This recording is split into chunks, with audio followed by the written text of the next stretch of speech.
다 같이 사도신경으로 신앙 고백을 드리겠습니다. 나는 전능하신 아버지 하나님 천지의 창조주를 믿습니다. 나는 그의 유일하신 아들 우리 주 예수 그리스도를 믿습니다. 그는 성령으로 잉태되어 동정녀 마리아에게서 나시고 본디오 빌라도에게 고난을 받아 십자가에 못 박혀 죽으시고 장사된 지 사흘 만에 죽은 자 가운데서 다시 살아나셨으며 하늘에 오르셔 전능하신 아버지 하나님 우편에 앉아 계시다가 거기로부터 살아있는 자와 죽은 자를 심판하러 오십니다. 나는 성령을 믿으며 거룩한 공교회와 성도의 교제와 죄를 용서받는 것과 몸의 부활과 영생을 믿습니다. 아멘. 우리 함께 찬양 하나님께 올려드릴 때 은혜라는 찬양 하나님께 올려드리겠습니다.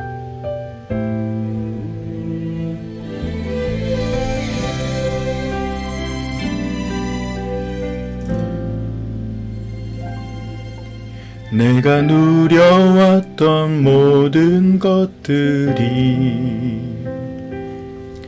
내가 지나왔던 모든 시간이 내가 걸어왔던 모든 순간이 당연한 것 아니라 은혜였소.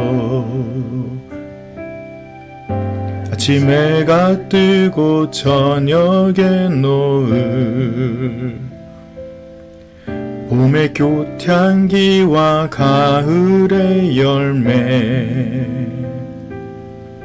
변하는 계절의 모든 순간이 당연한 것 아니라 은혜였소. 모든 것이 은혜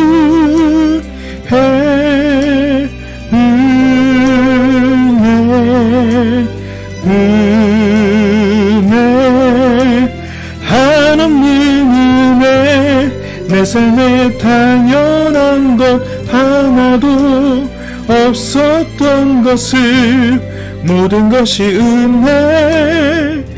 은혜였소.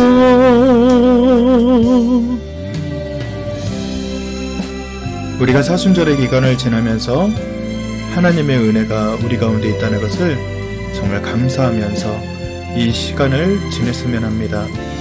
우리가 하나님의 마음 우리가 깨닫기를 원하면서 우리 2절 함께 또 찬양하며 나갈 때 이 은혜가 우리 가운데 머물기를 바라겠습니다. 내가 이 땅에 태어나 사는 것, 내가 이 땅에 태어나 사는 것, 어린아이 시절과 지금까지 숨을 쉬며 살며 꿈을 꾸는 삶 당연한 것 아니라 은혜였소. 내가 하나님의 자녀로 살며 오늘 찬양하고 예배하는 삶 복음을 전할 수 있는 축복이 당연한 것 아니라 은혜였소. 모든 것이 은혜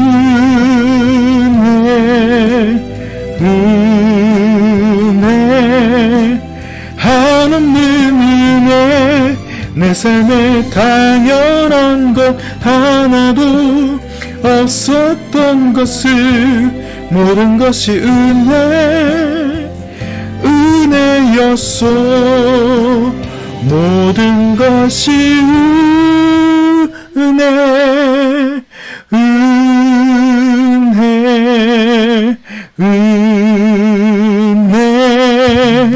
한없는 은혜 내 삶에 당연한 것 하나도 없었던 것을 모든 것이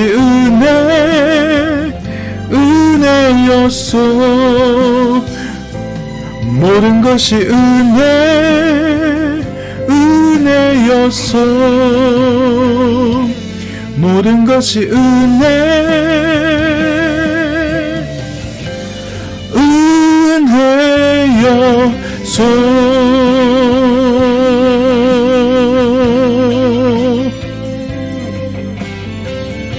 아멘.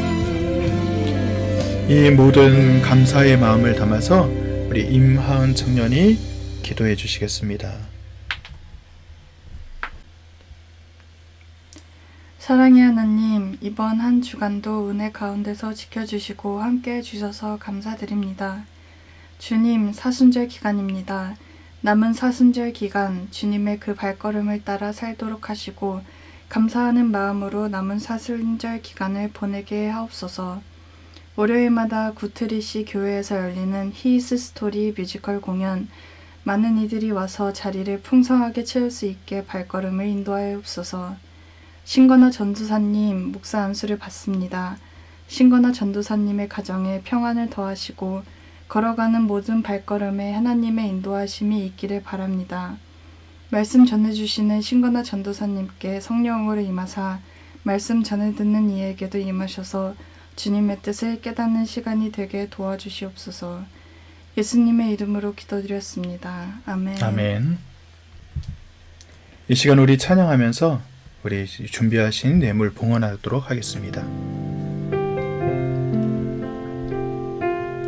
주님, 내가 여기 사오니 나를 보내소서. 나의 마음 나의 몸 주께 드리오니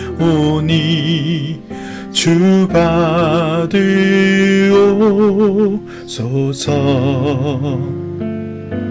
주님, 내가 여기 싸우니 나를 써주소서.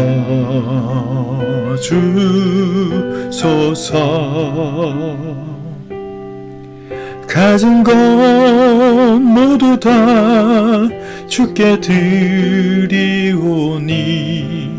주 받으옵소서.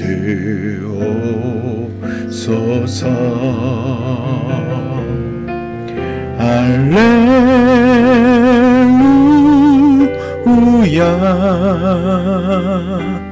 할렐루야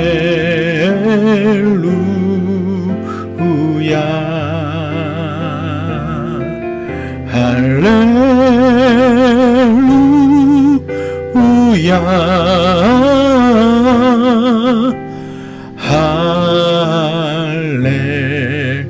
할렐루야.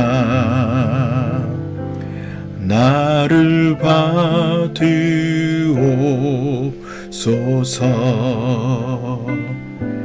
나를 받으옵소서.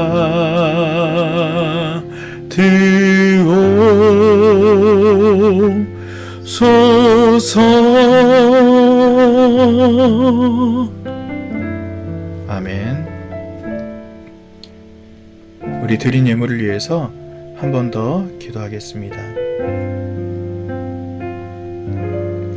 하나님, 감사합니다. 주님께서 허락하신 귀한 은혜가 우리 가운데 흘러넘치기를 원합니다.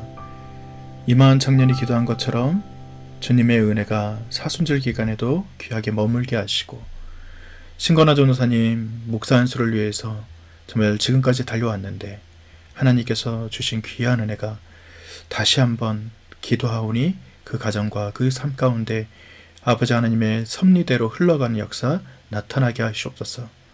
오늘도 말씀을 전해주시는 전도사님을 통해서 하나님의 놀라운 역사가 나타나게 하실 줄을 또한 믿습니다. 각 가정의 기도의 제목들이 응답되게 하셔서 가장 필요한 것을 채우시고 하나님의 평안이 그 가정마다 머물게 하여 주시옵소서. 감사드리며 예수님의 이름으로 기도드립니다. 아멘. 광고의 시간입니다. 계속해서 우리 히이스 스토리 모노 뮤지컬이 월요일마다 진행되고 있는데 많은 사람들이 오지 않아도 괜찮습니다. 왜냐하면 우리가 제물을 하나님께 올려드리는 마음으로 이 뮤지컬을 올려드리고 있거든요. 그래서 이왕이면 많은 사람들이 오면 좋겠지만 또 많은 사람들이 오지 않아도 우리가 또 이 사역을 계속해서 하는 것이 의미 있는 것이기 때문에 하나님의 역사가 우리 가운데 나타나기를 소원하면서 우리 또 그 모든 것들이 진행되기를 소원합니다. 말씀드린 것처럼 우리 신건화 전도사님 4월 4일에 지금 목산세로 받을 예정인데요. 아현 성결교회에서 오전 10시 정도 이제 시작을 한다고 합니다. 여러분들 그날 참여하실 수 있는 분들은 꼭 참여해 주시고, 또 참여를 못 하시더라도 또 축하해 주시고, 또 마음을 함께 써주시면 감사를 드리겠습니다. 이제 신건화 전도사님 나오셔서 말씀 봉독해 주시고 또 말씀 전해 주실 때 은혜 많이 받으시기 바랍니다. 오늘 우리에게 주시는 하나님의 말씀은 마태복음 22장 34절로 46절까지 말씀입니다. 우리 한 절씩 봉독합니다.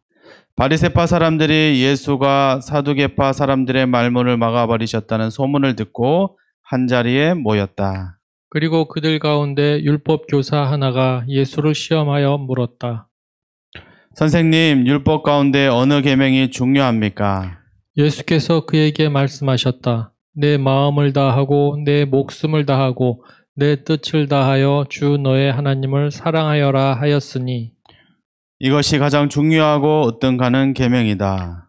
둘째 계명도 이것과 같은데 내 이웃을 내 몸과 같이 사랑하여라 한 것이다. 이 두 계명에 온 율법과 예언사의 본 뜻이 달려 있다. 바리새파 사람들이 모였을 때에 예수께서 그들에게 물으셨다. 너희는 그리스도를 어떻게 생각하느냐? 그는 누구의 자손이냐? 그들이 예수께 대답하였다. 다윗의 자손입니다. 예수께서 다시 그들에게 말씀하셨다. 그러면 다윗의 성령의 감동을 받아 그를 주님이라고 부르면서 말하기를 주님께서 내 주께 말씀하셨다. 내가 내 원수를 내 발 아래에 굴복시킬 때까지 너는 내 오른쪽에 앉아 있으라 하였으니 이것이 어찌된 일이냐?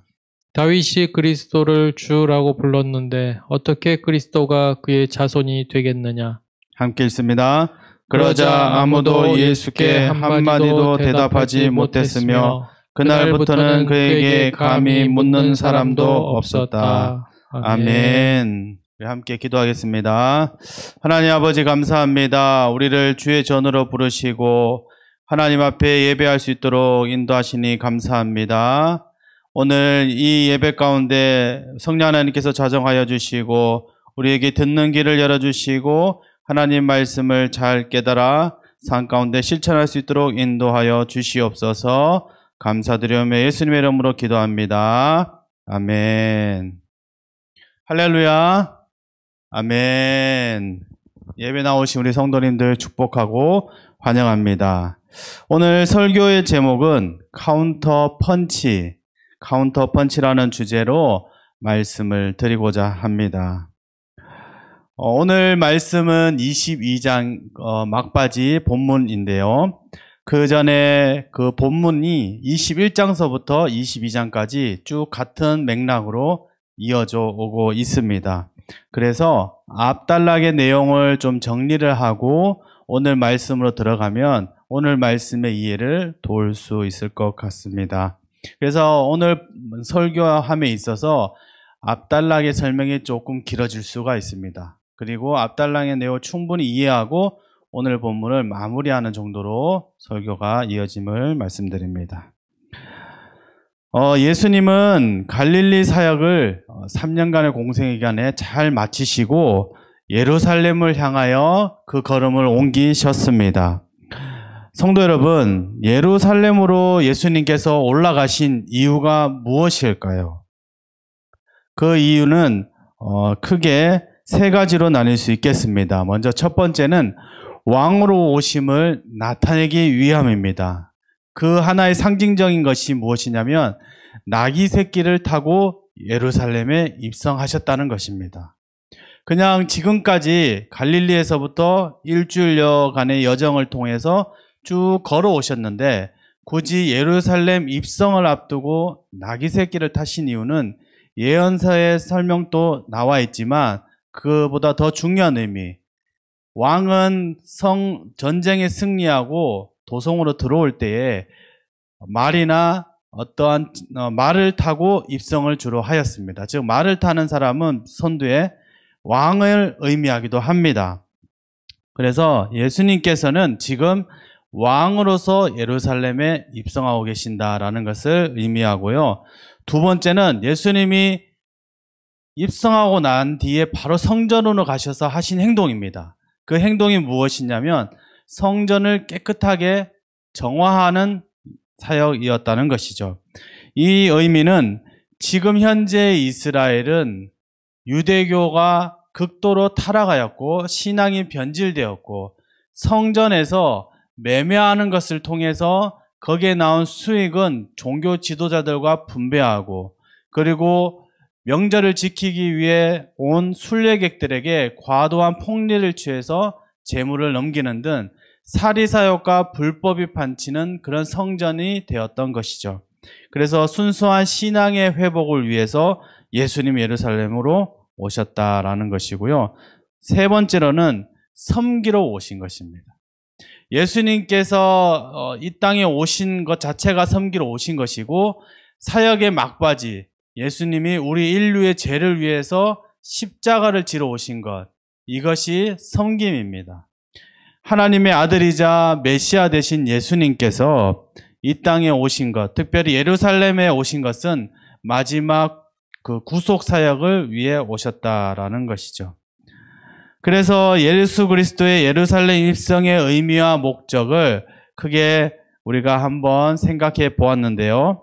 로마 식민 지배에서 진정한 이스라엘의 왕이 누구인가? 지금 현재는 이스라엘이 로마의 지배에 있다 보니 로마 황제가 그들의 왕이었다라는 것이죠. 근데 예수님은 이스라엘 민족의 진정한 왕이 바로 예수 그리스도이다라는 것을 보여주고 싶으셨고, 두 번째로 율법의 순수한 기능이 변질된 유대교의 신앙, 이 신앙의 회복을 강조하고 싶으셨으며, 또한 이들이 기다리는 메시아 상이 있었어요. 어떠한 메시아 상이 있었냐면 로마의 압제에서 구원해 줄 그런 메시아를 기다리고 있었는데, 외형적인 나라의 회복, 이런 구원이 아니라 전 인류를 위한 죄사함의 구원을 예수님이 가지고 계셨다. 이런 목적으로 예루살렘에 입성하셨다라는 것이 오늘 본문의 앞단락의 내용입니다. 이해가 되십니까? 네, 그리고 앞단락의 내용과 더불어 지금 배경 상황을 아는 것이 중요합니다. 지금 현재 배경 상황은 어떠한 상황입니까? 장소적으로는 예루살렘이고 시기적으로는 유월절을 앞두고 있다는 겁니다. 유월절. 성도 여러분, 유월절은 어떤 절기입니까? 이스라엘의 가장 큰 절기이면서 이스라엘의 구원을 상징하는 절기입니다. 내용은 다 아시니까 생략하도록 하고, 일단 유월절 준비 기간입니다. 종료주일이라고도 하지만 유월절 일주일 전의 상황이 오늘 쭉 펼쳐지고 있는데, 이 상황을 잘 한번 우리가 한번 그림으로 상상력을 동원해서 한번 생각해 보았으면 좋겠습니다. 지금 우리나라가 명절을 보낼 때, 특히 설이나 추석 때 얼마나 많은 사람들이 이동을 합니까? 그래서 붙인 단어가 있잖아요. 명절 대이동, 이렇게 붙이잖아요. 그러니까 고속도로에는 수백만 대의 차들이 꽉 찹니다. 이 그림 그려지시죠? 이스라엘도 동일합니다. 이스라엘은 로마 제국 내 디아스포라로 다 흩어져 있습니다. 가장 큰 도시 로마나 아니면 고린도, 데살로니가, 에베소, 그 다음에 알렉산드리아, 이렇게 로마 제국 내 디아스포라로 뿔뿔이 흩어져 있는데, 이들이 유월절 때가 되면 다 어떻게 돼요? 예루살렘 성전으로 순례를 옵니다. 그러니까 지금 수많은 사람들이 예루살렘을 향해 오고 있다라는 것이고, 예수님 또 갈릴리 사역을 마치시면서 그때 가장 마지막 사역의 가장 큰 두 가지 사역이 무엇이냐면 오병이어 사건과 칠병이어 사건 있잖아요. 이 두 사건을 통해서 그때 따라다닌 사람이 수만 명이지 않습니까? 그리고 갈릴리 사람들도 당연히 유월절 명절을 지내야 하기 때문에 예수님을 따라 함께 이동을 해왔어요. 그래서 왕의 대로나 이런 해변도 요단강 길을 따라서 여리고를 통해서 예루살렘으로 올라오셨다는 거죠. 이때 갈릴리 사람들이 동행을 했다고 충분히 추측해 볼 수가 있습니다. 왜냐하면 당연히 유월절 명절을 지내야 됐기 때문에. 그래서 지금 인구적으로 한번 본다면 당시에 예루살렘 인구가 약 3만 명 정도가 성내에 거주하고 있었고, 당시 순례객은 어느 정도였는가? 요세포스의 그 기록에 의하면 약 20만 명이라고 합니다. 20만 명. 그러니까 3만 명의 인구가 그 거주하는 사람이고 20만 명이 순례객이라는 거예요. 그래서 그 많은 인원을 어떻게 예루살렘에 다 수용합니까? 못하니까 베들레헴, 그다음에 베다니 마을 주변에 있는 마을에서 숙박을 통해서 그들이 유월절 명절을 지냈다는 거죠. 우리가 예수님 탄생 때도 보면 알 수 있잖아요. 로마가 호적을 하라 했을 때 그때 호적 시기가 아마 유월절 명절과 가까웠지 않을까 싶기도 합니다. 왜냐하면 가장 좋잖아요. 유월절 어차피 순례객 가야 되니까. 그때 예수님 그 태어날 당시에도 어때요? 숙박할 곳이 없으니까 그 베들레헴의 마구간에다가 결국은 예수님을 구유에 태어날 수밖에 없었던 그런 배경이 있었는 것을 우리가 기억하시는데, 어찌하였든 지금 유월절 기간이라는 것, 그리고 3만 명이 아닌 20만 명이 넘는 사람들이 지금 예루살렘과 예루살렘 주변 마을에 지금 가득가득 사람들이 모여 있다라는 그런 배경 상황을 여러분들이 조금 머릿속에 또 상상 속으로 담아두시면 좋겠습니다.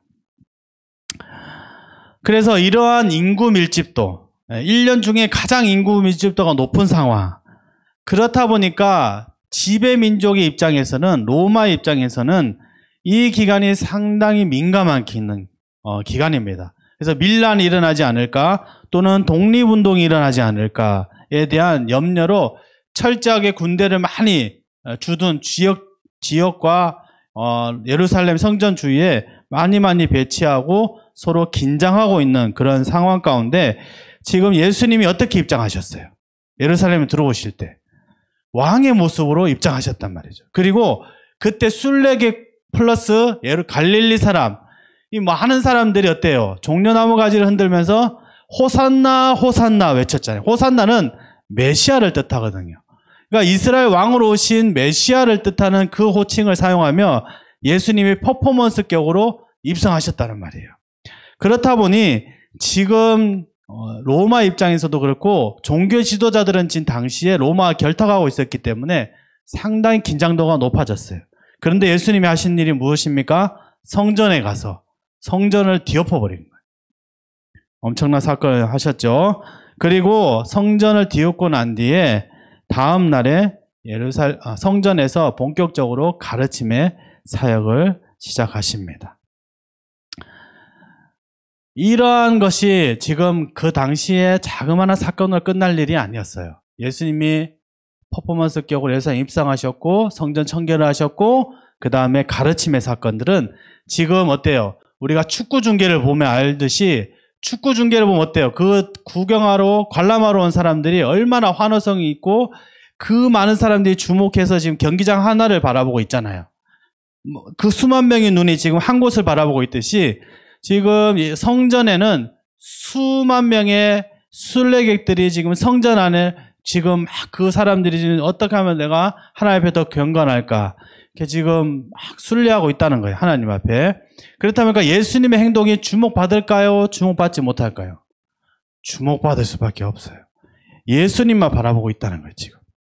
그래서 예수님은 모든 주목을 자기에게로 끌어왔고 예수님이 했던 행동 하나하나가 나중에 그들이 집으로 돌아가게 되면 어때요? 로마 제국 전체 내에 다 퍼지게 된다는 거예요. 다 퍼지게 된다. 이런 배경화가 있다는 것을 여러분들 잘 한번 기억하시길 바랍니다. 그래서 지금 이러한 6월절 준비기간이라는 배경을 가지고 있고 엄청난 순례객들이 모여있는 그런 상황.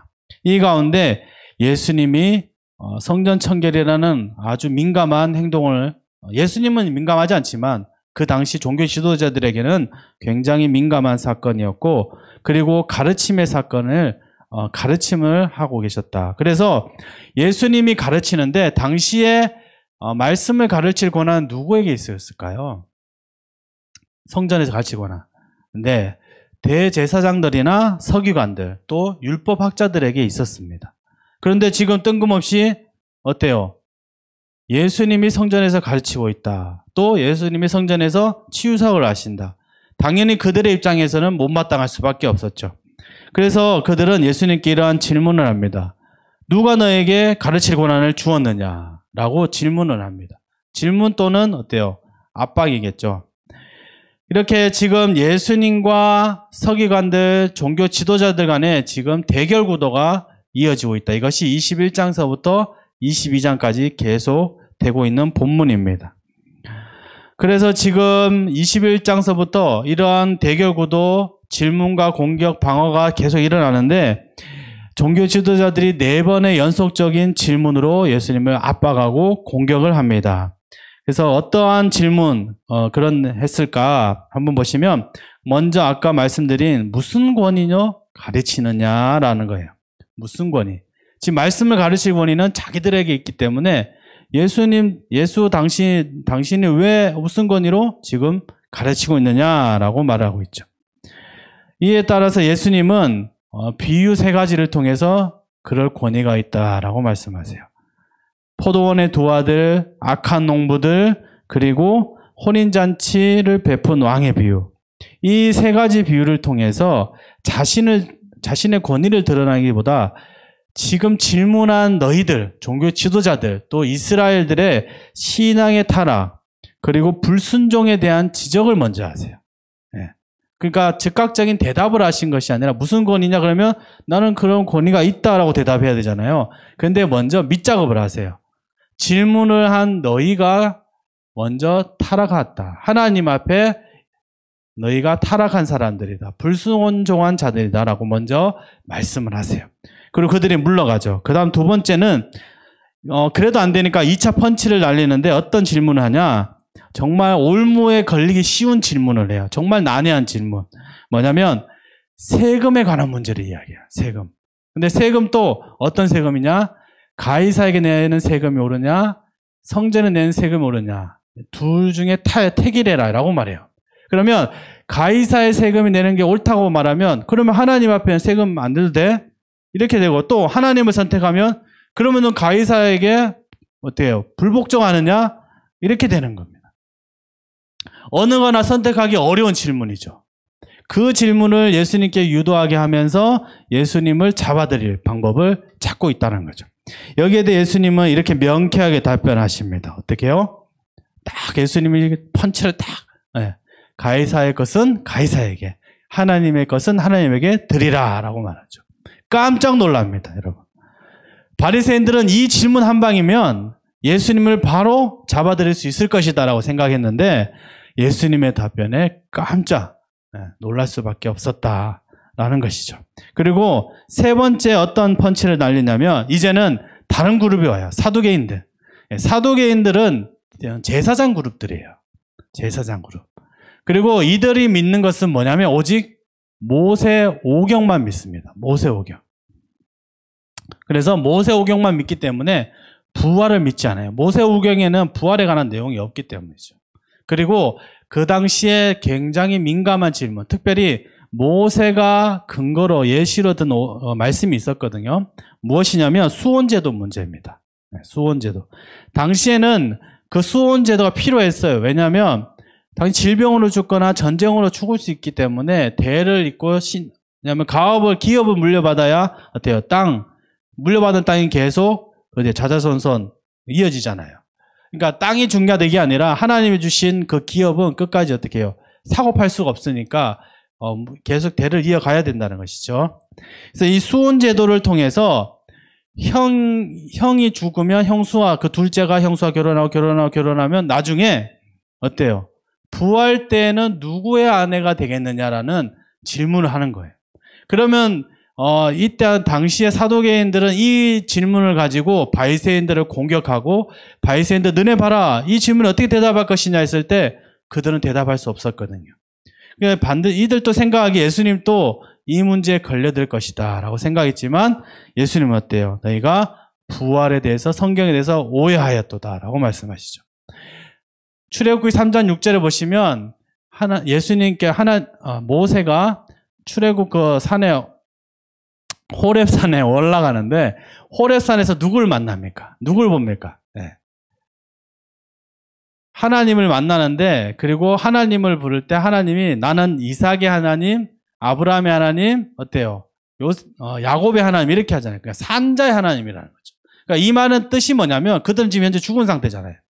그러니까 이 말의 뜻이 뭐냐면 하나님은 너네가 죽은 조상이라고 보면 조상들 죽었지만 나는 그들과 함께 생활했고 그들을 나중에 어떻게 해요? 다 내 품에 안고 그들과 함께 영원히 살겠다는 그런 의미가 내포되어 있다는 거죠. 그러니까 하나님은 산자의 하나님, 즉 너네를 창조한 하나님이고 너네를 나중에 부활시켜 함께 영원히 거할 하나님이라는 것을 보여주었다는 말씀이죠.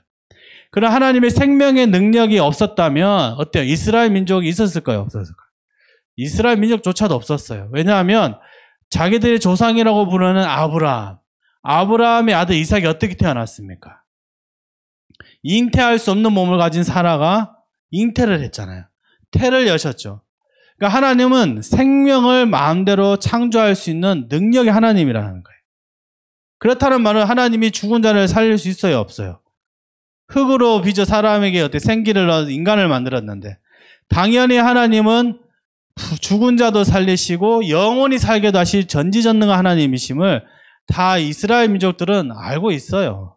왜 모를까? 자기들도 어떻게 흙에서 만들어진 존재들인데 말도 안 되죠, 그죠? 모세오경을 이들은 자기들이 유리한 쪽으로 해석하려고 자꾸 만들었다는 거예요. 그래서 이런 부활 문제에 대해서 예수님이 지혜롭게 또 성경의 오류들을 잘 지적해 주신 거죠. 그러니까 그들이 가진 오류들.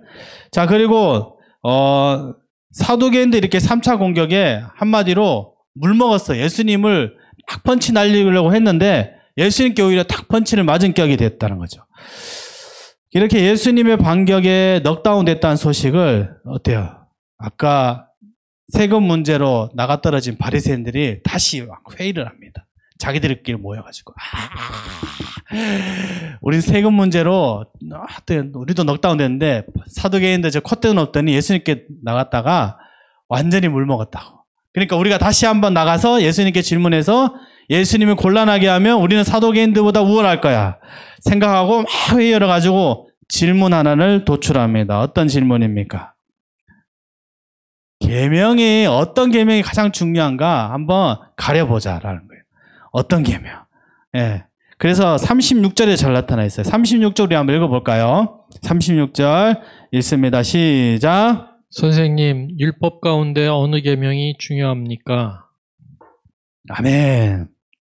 자, 이 계명은 어떤 계명이냐라는 거죠. 이 계명은 모세오경 안에 모세 창출 내민신이잖아요.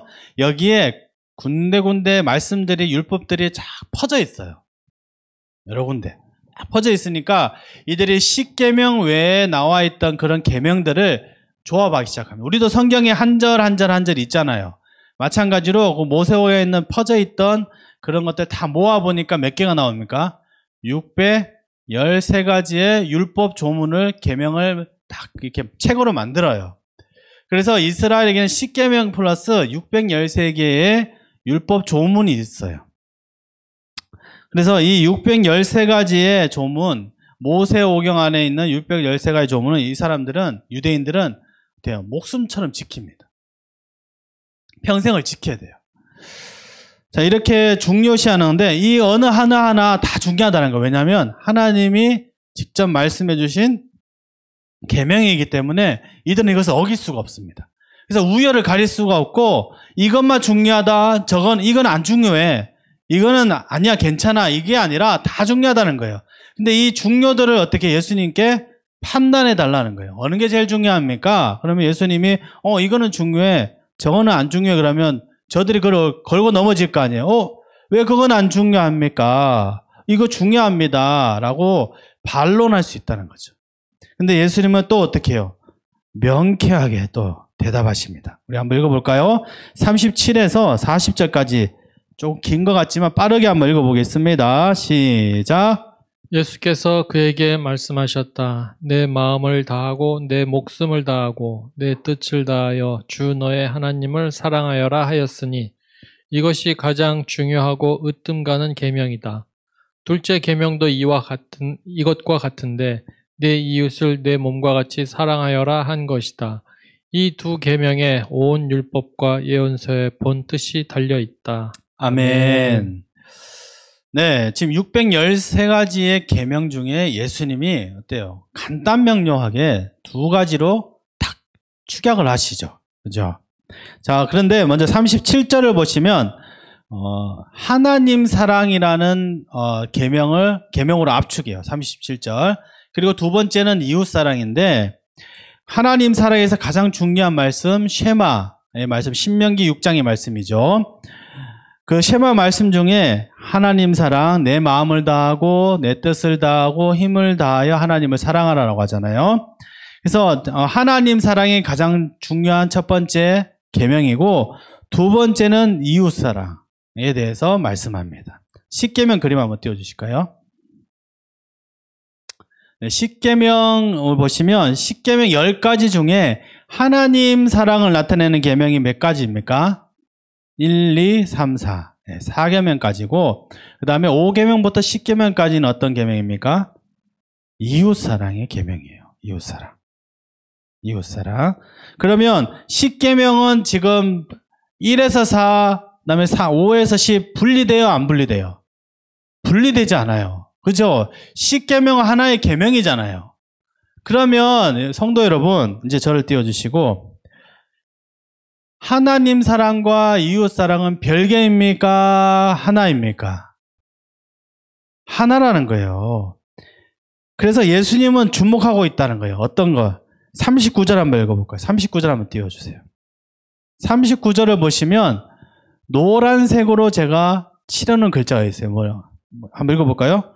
둘째 계명도 이것과 같은데 라는 거예요. 자, 여기 보시면 둘째 계명 이웃 사랑이잖아요. 그러니까 하나님 사랑과 이웃 사랑은 뭐라고 합니까? 같다라고 말씀하세요. 같다. 한번 따라해 볼까요? 같다. 같다. 네. 다음에 40절 어떻게 됩니까? 이 두 계명에라고 말씀하세요. 이 두 계명에. 그러니까 첫째 계명과 둘째 계명을 묶어 말씀하세요. 묶어서.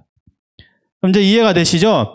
그러니까 하나님이 말씀해 주신 십계명과 또 613가지의 조문은 십계명에서 세무화된 말씀이 613가지의 조문이잖아요. 율법 조문. 그러니까 613가지를 우리가 보기보다 십계명을 보시면 하나님 사랑과 이웃 사랑은 하나다라는 거예요.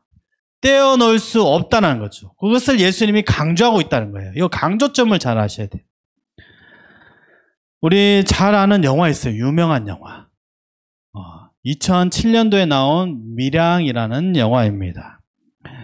이 영화는 작품성이 굉장히 뛰어나고 그래서 칸 영화제 여우주연상을 당시 전도연 씨 배우가 수상을 한 유명한 영화입니다. 이 영화는 우리 그리스도인이라면 성인이 된 그리스도인이라면 반드시 봐야 될 중요한 신학적인 내용을 담고 있는 영화예요. 그러니까 이 감독이 정말 좀 통찰력이 뛰어나요. 제가 이 당시에 볼 때는 신앙이 거의 없었던 때 아주 초창기였기 때문에 별로 몰랐어요, 제대로. 근데 점점 나중에 돌이켜보면 정말 밀양이라는 영화가 통찰력이 정말 뛰어나구나. 현재 기독교에 대해서 약간 문제점이 있는 걸 정확하게 도출하고 있구나. 하나님 문제 있다는 것이 아니라 성도들의 삶 가운데 신학적인 것들 가운데 문제점을 정확하게 도출하고 있다는 거죠. 어떤 것이냐면 내용을 잠깐 정리하고 한번 넘어가 볼게요.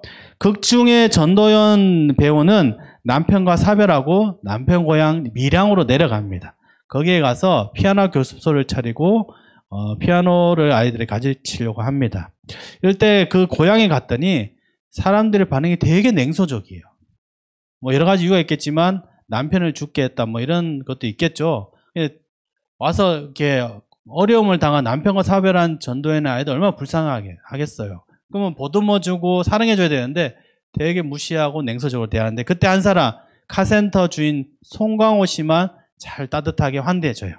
그 가운데 이렇게 있다가 어느 날 갑자기 아들이 어떻게 유괴를 당해서 안타깝게도 죽게 됩니다. 그래서 전도연 씨는 당시에 이제 이름이 신혜인데, 극 중에 신혜인데, 신혜는 너무 절망감에 빠져서 너무너무 힘들어요. 그때 세탁소 그쪽에 이제 주인이 장로 권사님인데, 이런 신혜를 보고 어때요? 복음을 전하고 전도를 해요. 그래서 전도를 통해서 교회에 출석하게 되고, 그 절망감과 아픔을 치유받게 되면서 막 사람이 이제 다시 바뀌어요. 그 전까지는 뭐 정말 죽을 것 같은 그런 고통 가운데 전도연 씨가 있었는데, 그런데 교회를 통해서, 하나님을 통해서, 복음을 통해서 전도연 씨가 변화가 되고 사람이 이제 어려움, 슬픔에서 헤어나왔단 말이죠. 그렇게 신앙생활 하던 중에 이제 어떤 마음이 듭니까? 자기 아들을 죽게 한 그 살인자를 용서해야 되겠다라는 정말 하나님의 마음을 부어주세요. 그래서 전도연 씨가 그 용서의 마음을 가지고 교도소를 찾아갑니다. 살인자를 찾아가죠. 그래서 한번 사진을 볼까요? 이 살인자를 만나는데 살인자 얼굴을 한번 보세요. 주목해서. 얼굴이 어떻습니까? 되게 평온하고 어때요? 사람이 변화된 것처럼 보이죠. 살인자 얼굴이 아니잖아요. 근데 이 사람이 한 말이 있어요. 한번 그 글자 보이시죠? 제가 한번 읽어드릴게요. 눈으로만 따라와 주세요. 하나님이 이 죄 많은 놈한테 손 내밀어 주시고 그 앞에 엎드려 지은 죄를 회개하도록 하고 제 죄를 용서해 주셨답니다. 라고 얼굴에 아주 평안하고 어때요? 웃음기 있는 표정으로 담담하게 피해자 가족인 전도연 씨에게, 신혜에게 말을 합니다. 범인을 용서하러 간 신혜는 막상 이 말을 듣고 어때요? 이제 면회 끝나고 집으로 왔는데 그 말이 머리에 떠나지 않는 거예요. 용서하러 갔는데, 하나님이 그 마음을 주셔가지고 용서하러 갔는데 그 사람이 나에게 사과 한마디 하지 않고 나는 하나님 앞에 용서받았다 라고만 말해요. 그 전도연 씨 앞에 대놓고 사과가 없어요. 사과가.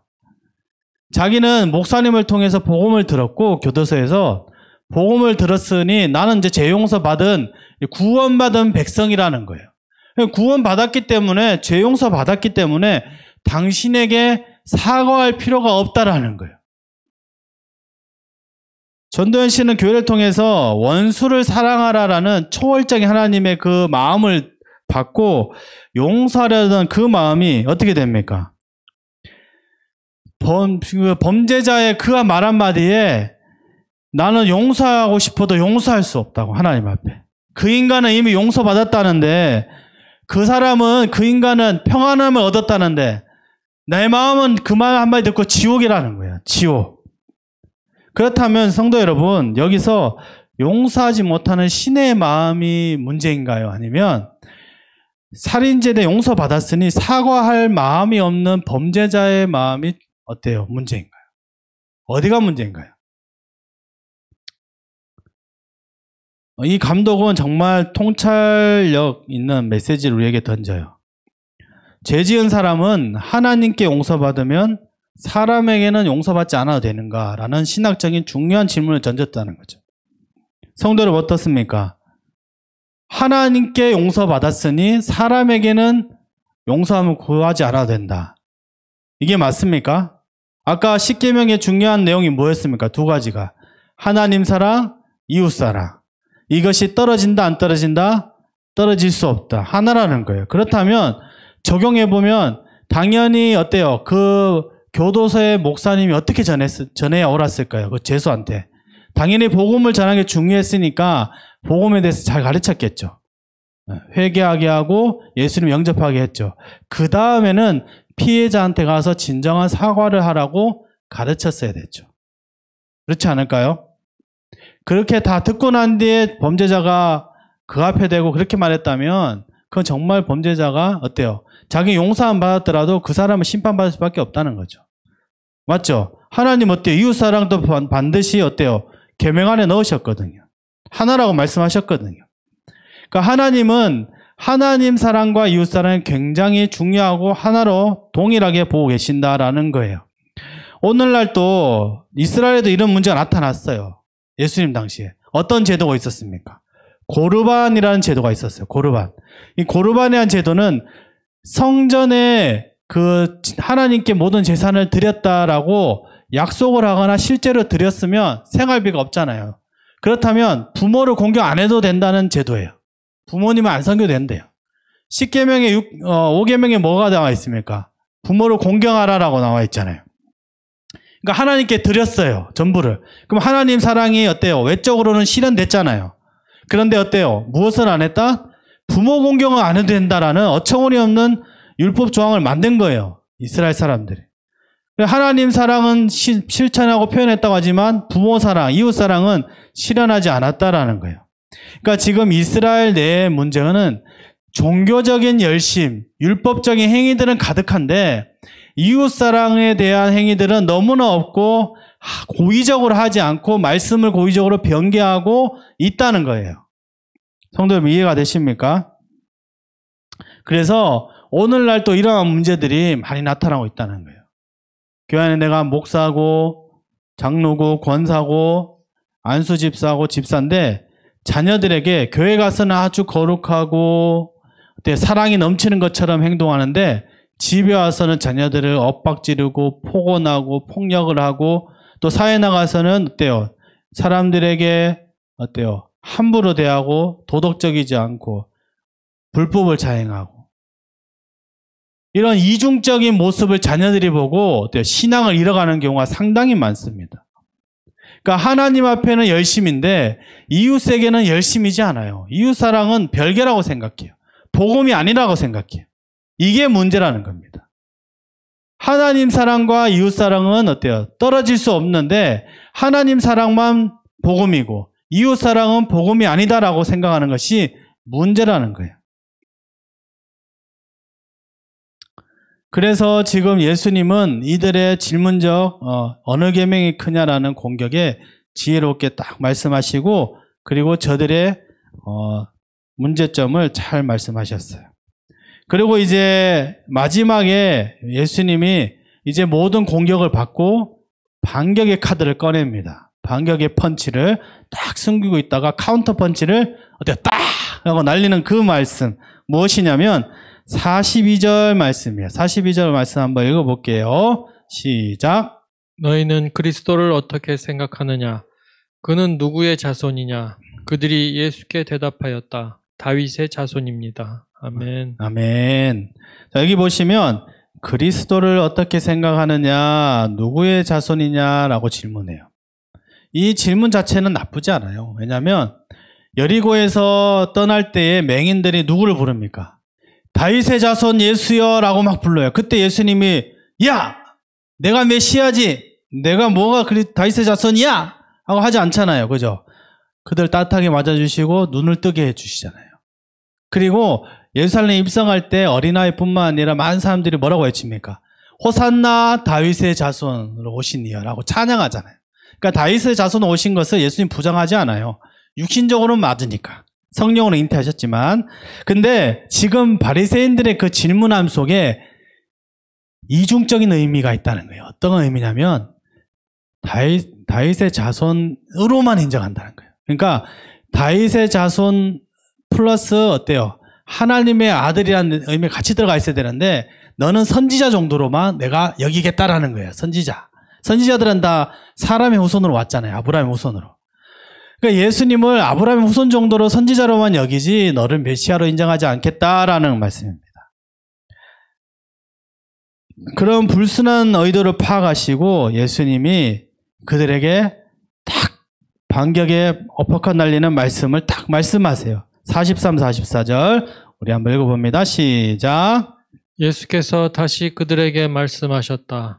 그러면 다윗이 성령의 감동을 받아 그를 주님이라고 부르면서 말하기를 주님께서 내 주께 말씀하셨다. 내가 내 원수를 내 발 아래에 굴복시킬 때까지 너는 내 오른쪽에 앉아 있어라 하였으니 이것이 어찌 된 일이냐. 아멘. 아멘. 지금 예수님이 시편 110편 1절 말씀 인용하시는데 다윗이 나와요. 다윗. 지금 다윗의 후손이냐에 대한 내용이잖아요. 지금 메시아가 다시 오시면 다윗의 후손으로서 오신다라는 것을 모든 사람들이 알고 있어요. 그런데 지금 다윗의 예를 든 이유는 다윗이 지금 누구를 주라고 부릅니까? 다윗이 43절 한번 띄워볼까요? 다윗이 성령의 감동을 받아 누구를 주라고 부릅니까? 그를 주님이라고 부른다. 다윗이 왕이었잖아요. 왕인데 그 예수님을 어때요? 주라고 부른대요. 그러니까 환상을 본 것 같아요. 그죠? 다윗이 주님을 주라고 불러요. 44절 한번 볼까요? 44절. 주님께서 누구에게? 내 주께 말씀하셨다라고 기록합니다. 여기 보시면 앞에 첫 번째 주님은 하나님이에요. 하나님. 하나님께서 누구에게? 내 주께, 예수께 말씀하셨다는 거. 어디로? 어떻게 해요? 내 우편에 누가 앉아있으라? 예수님이 앉아있으라 하잖아요. 예수님 항상 우리가 알잖아요. 하나님 보좌 우편에 누가 앉아있어요? 예수님이 앉으셔가지고 어떻게 해요? 이 땅을 다스린다고 하시잖아요. 이것을 보시면 지금 그 다음에 45절 한번 또 볼까요? 45절을 보시면 예수님이 주목하고 있는 단어가 있는데 그것이 뭐냐면 44절에 다윗이 그리스도를 주라고 칭하였다라는 거예요. 다윗이 그리스도를 뭐라고요?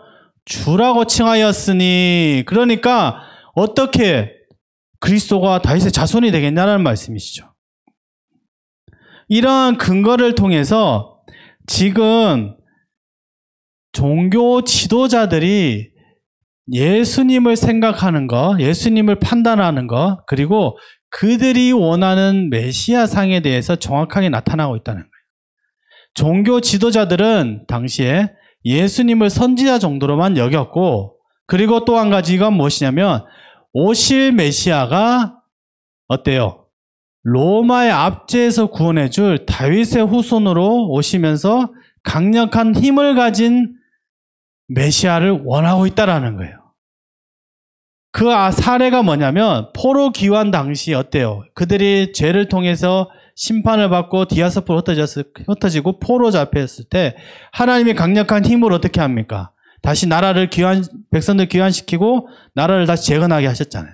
그러니까 마찬가지로 지금 로마의 권력 하에 있을 때, 로마 식민지 하에 있을 때 다시 메시아가 오신다면 어때요? 나라를 회복하겠다는 그 약속의 말씀을 자기 시대에 이루어질 거라고 생각했죠. 당연히 메시아가 로마의 압제에서 구원해줄 메시아라고 생각을 했다는 거죠.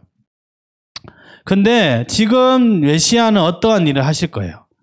예수님은 첫 번째 예루살렘 입성 때 무엇을 타셨어요? 강력한 메시아라면 흰 말을 탔겠지만 나귀 새끼를 타시고, 그리고 어때요? 강력한 왕이라면 로마 군대와 싸우러 바로 가셔야 되잖아요. 근데 어떻게 해요? 성전에 가서 청결 사건, 신앙에 대해서, 그 다음에 내적인 구원에 대해서 말씀하신다. 이것을 통해서 보시면 예수님의 메시아상은 우리가 생각하는 메시아상과 달랐다라는 거예요. 그래서 지금 예수님이 오늘 말씀의 결론을 내보자면 예루살렘 입성과 그리고 예루살렘 성전에서 가르치는 그 사역을 통해서 이스라엘 백성들에게 그리고 종교 지도자들에게 해주고 싶은 말씀은 너희의 신앙은 부패하였고 하나님 사랑에서 떠난 너희의 모습을 정확하게 알라라고 말씀하시고, 그리고 하나님이 보내신 메시아 예수 그리스도를 믿음으로 영접하라라고 말씀하세요. 지금 아까 상황 배경 말씀드렸잖아요. 이제 곧 있으면 예수님이 어떻게 되십니까? 그들은 모르지만 우리 성경을 알잖아요. 예수님이 십자가에 달려 어린 양으로 죽으시잖아요. 그러면 이 지금 예루살렘 입성과 가르침이 마지막 사역이란 말이에요. 이 마지막 사역에서 예수님이 하시고 싶은 말씀이 뭐냐면 이스라엘 백성들에게 마지막 기회를 주고 있다는 말씀이에요. 이제 내가 메시아로서 너에게 어때요? 하나님의 어린 양으로 죽을 텐데 너희에게 마지막 기회를 준다. 너희가 지금 나 하나님의 아들을 믿고 또 내가 너희에게 가르친 이 말씀 앞에 회개하고 돌아오면 내가 너희의 죄를 용서해 주겠다. 내가 메시아임을 명확하게 드러내고 가르쳐 주겠다. 증거들을 다 보여줬고, 그리고 어때요? 말씀의 인용을 통해서도 가르쳐 주고, 그리고 성전 청결을 통해 권위도 보여주시고, 죽은 자도 살리시고, 어때요? 맹인은 눈도 뜨게 하시고, 다 보여준다. 너희는 나를 믿고 돌아와라 라고 말씀하신다는 거죠. 성도 여러분, 어떻습니까? 종교 지도자들이나 유대인들은 어떻습니까? 끝내 돌아옵니까? 돌아오지 않습니까?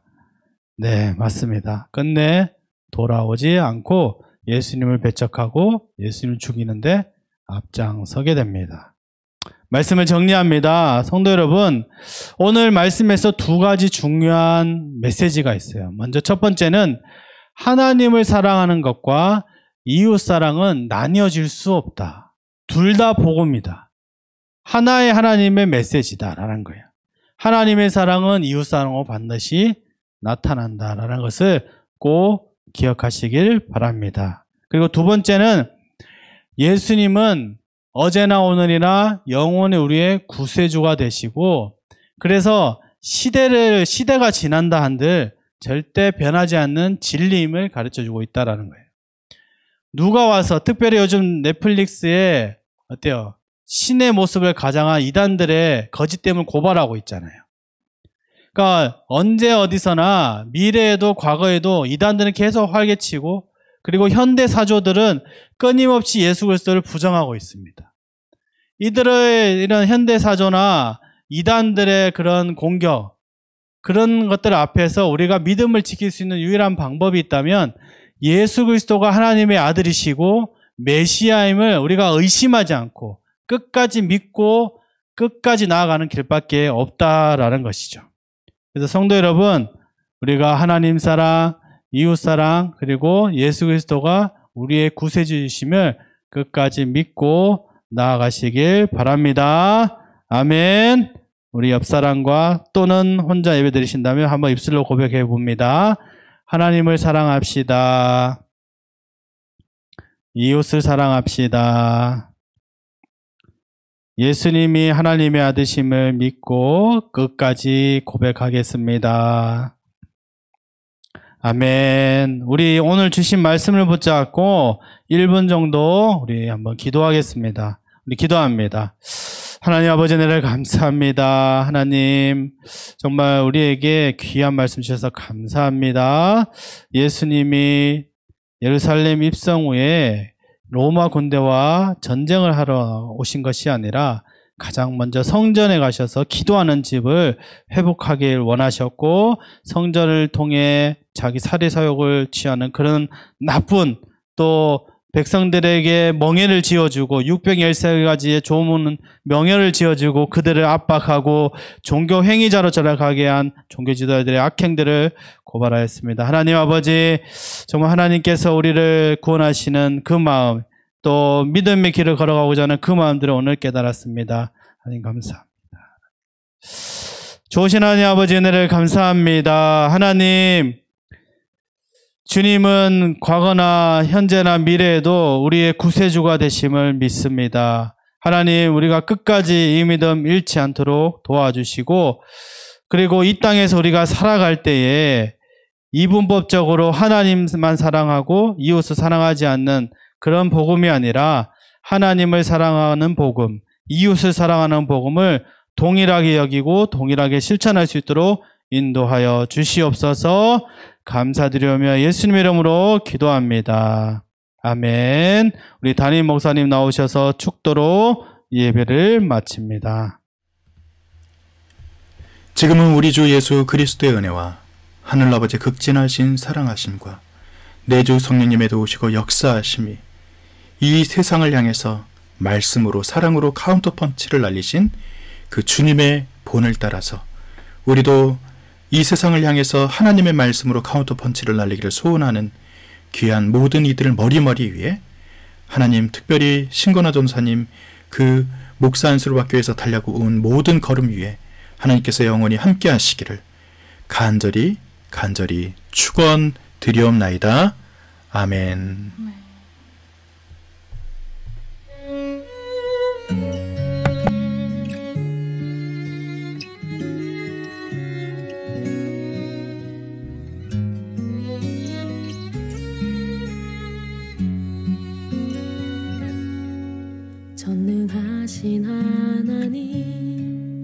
너를 지키시는 분 그 얼굴을 내게 드사 평강 주기 원하네.